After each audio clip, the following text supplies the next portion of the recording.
Glória a Deus!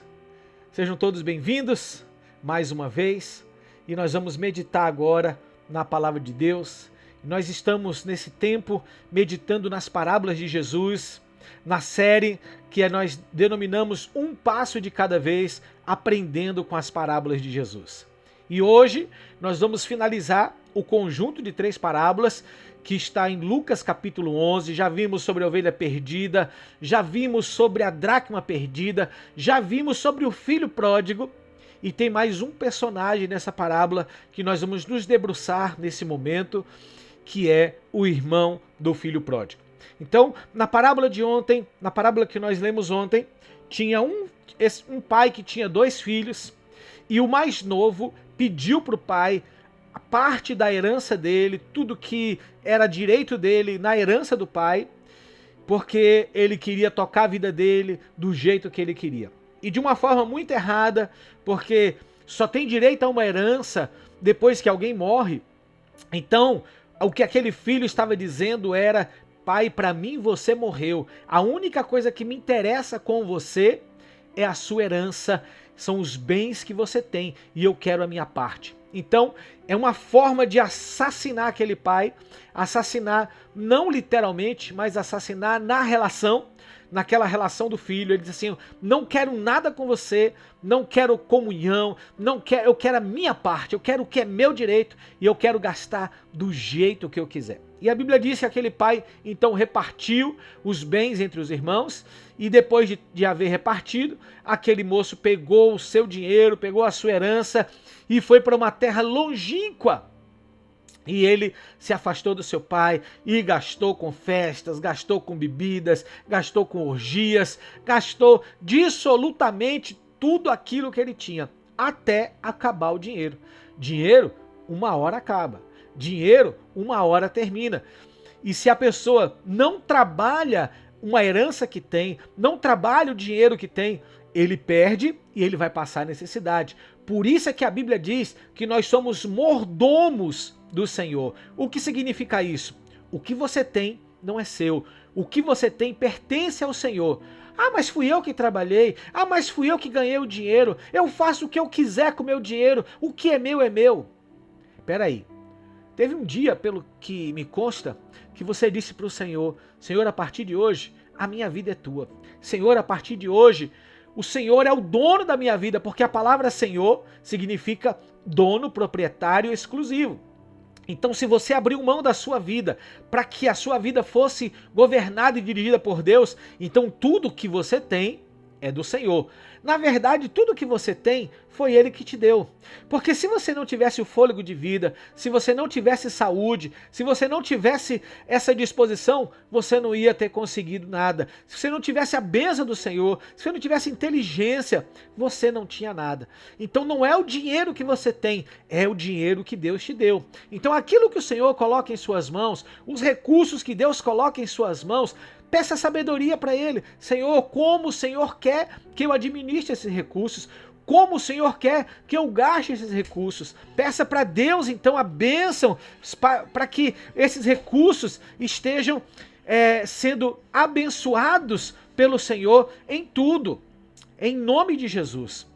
Então, nesse momento, então, aquele jovem gasta tudo que tem dissolutamente e agora ele não tem mais nada, vai procurar um trabalho e o único trabalho que ele consegue é cuidar de porcos. E naquele trabalho de cuidar de porcos, ele então não recebe nada das pessoas, ele não recebe nada, ele está ali trabalhando e ele sente fome, ele sente necessidade de comer e então ali naquele lugar ele deseja comer a comida dos porcos. Que lugar terrível que o homem chega na sua caminhada longe do Senhor. E ele então traça um plano no seu coração e, como nós falamos ontem, o Espírito Santo é que convence o homem do pecado, da justiça e do juízo, e convenceu ele que ele deveria voltar para casa, deveria pedir perdão para o seu pai, deveria confessar o seu pecado, a sua culpa e pediu uma oportunidade para o seu pai, nem que essa oportunidade fosse para que ele fosse um trabalhador, para que ele fosse um voluntário do Senhor ali, um trabalhador do seu pai ali na fazenda do pai dele. Quando ele chega, o pai o recebe, abraça, estava esperando, o pai vai ao encontro do filho e o filho então completa ali o seu projeto, pedindo perdão para o seu pai. O pai restitui tudo que era do filho de volta, coloca um anel no seu dedo, coloca uma túnica nova, sapato nos seus pés e manda chamar então os seus servos para que preparem um banquete. Um banquete porque aquilo que estava morto reviveu, aquilo que havia se perdido foi achado. Então, eles vão celebrar. E nessa hora que eles estão celebrando, então, que é a conclusão da parábola com a chegada do irmão mais velho. E nós queremos, então, ler a partir aqui do versículo 25, que diz assim a palavra de Deus. E o seu filho mais velho estava no campo, e quando veio, chegou perto de casa, ouviu a música e as danças. E chamando um dos servos, perguntou-lhe que era aquilo. E ele lhe disse: veio teu irmão, e teu pai matou o bezerro cevado, porque recebeu ele são e salvo. Mas ele se indignou e não queria entrar.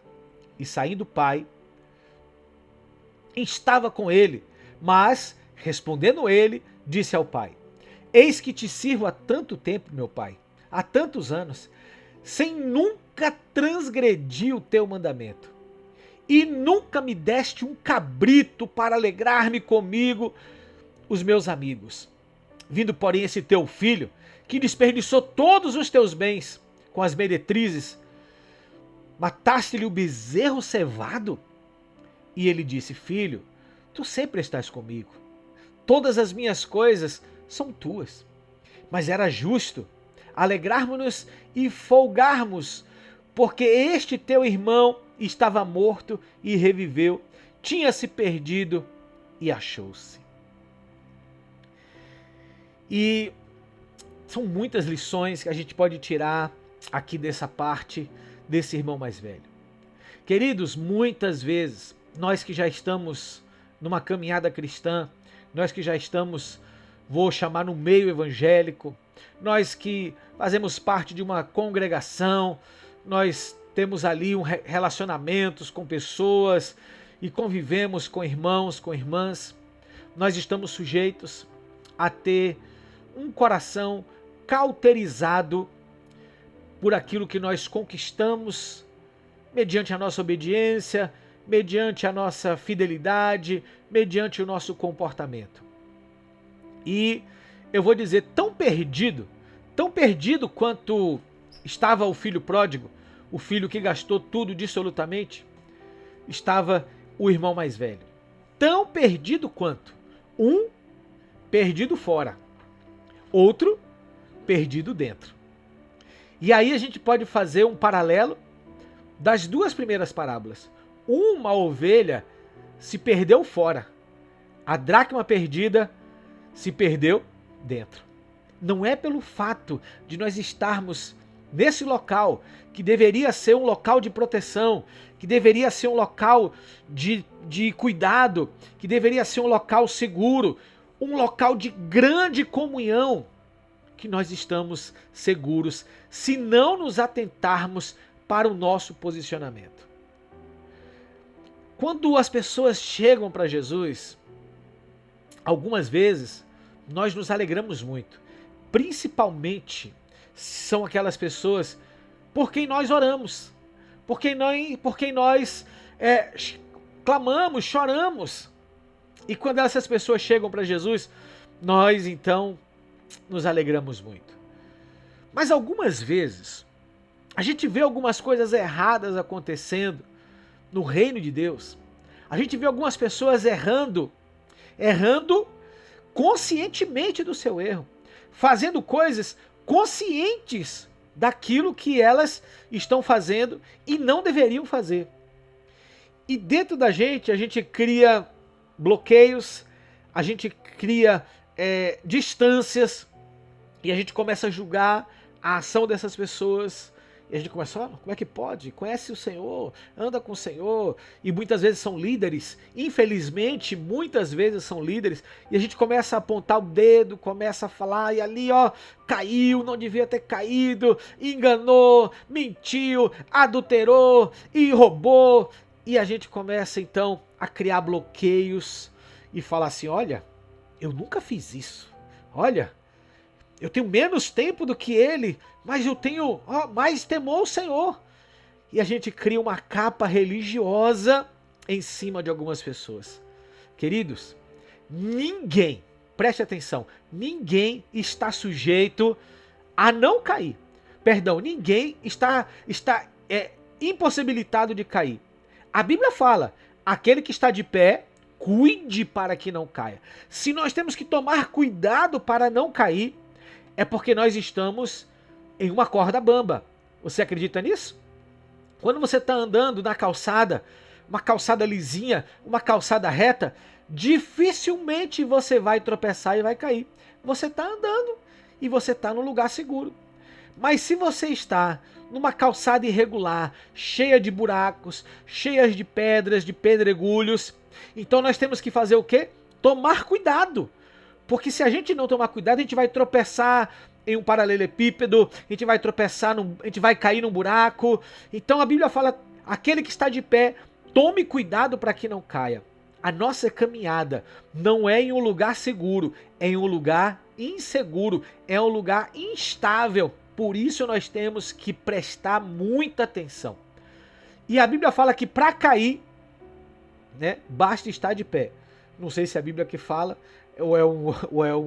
não é a Bíblia, isso é um ditado. Para cair, basta estar de pé. Entendeu? Então, aquele que está de pé, tome cuidado para que não caia. Quando um irmão, aparentemente mais maduro, aparentemente que tem uma base, um conhecimento maior, cai, o nosso coração deveria se encher de temor e de amor. Mas, infelizmente, algumas vezes, o nosso coração se enche, e eu vou chamar de vingança santa, quando a gente diz, bem feito. Aí foi brincar com Deus, olha o que aconteceu agora.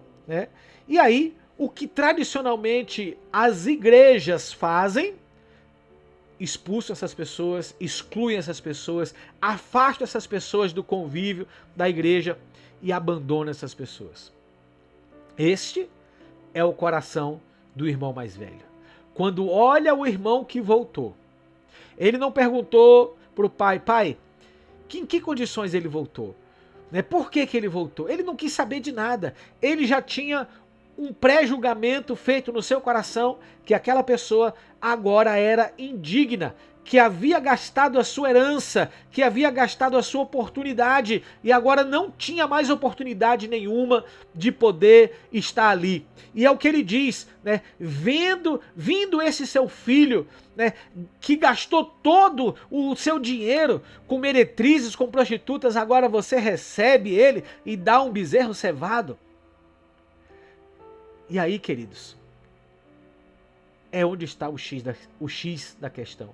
Porque o pai responde para o filho, filho, você sempre esteve comigo. Tudo que eu tenho, tudo que é meu, é teu. Por que você não pegou um cabrito para celebrar com seus amigos? Por que você não fez o que você queria? O que é meu é teu. Eu nunca lhe neguei nada. Queridos, existem coisas no reino do céu que estão disponíveis para você, que estão disponíveis para mim. E a gente acha que não tem direito.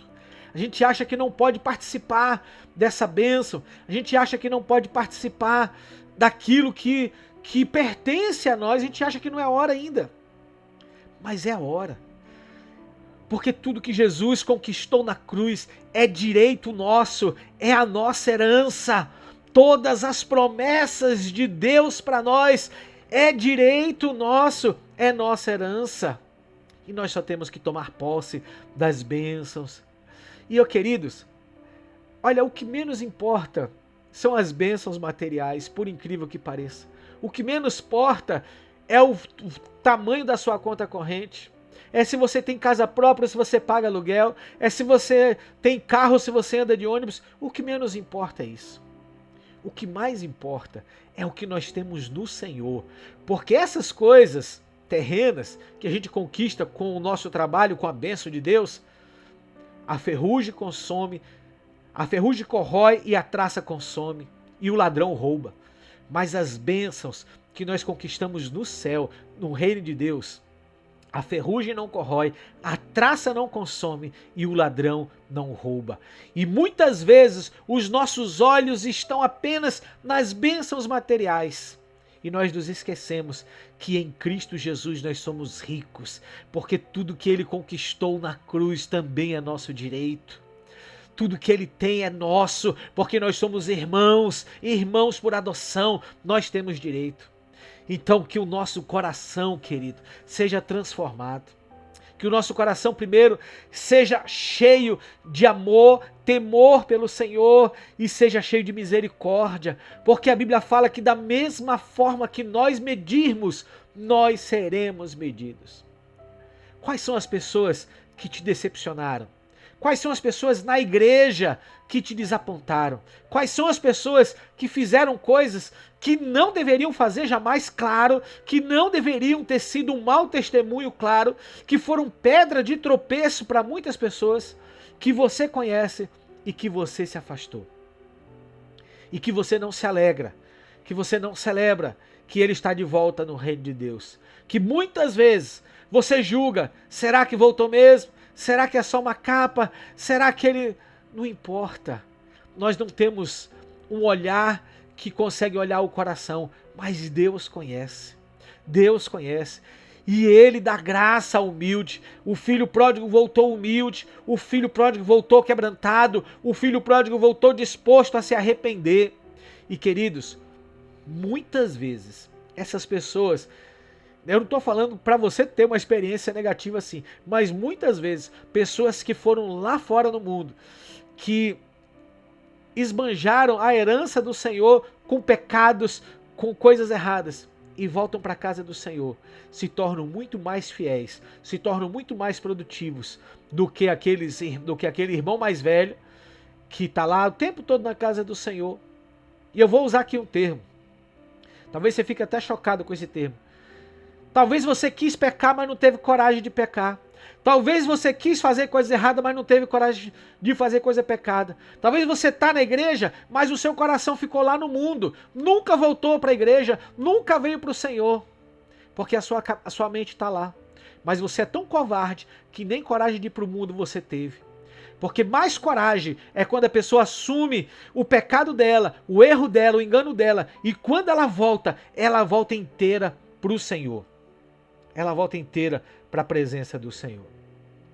Que o Senhor te dê graça, que o Senhor te dê misericórdia, que o Senhor te dê sabedoria, para que você possa ser instrumento nas mãos do Senhor, para que você possa ser bênção na casa de Deus, para que a sua vida venha glorificar o Senhor em todos os momentos.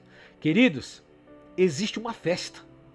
E quantas festas você não quis entrar, porque você achou que era injusto aquela festa que estava havendo.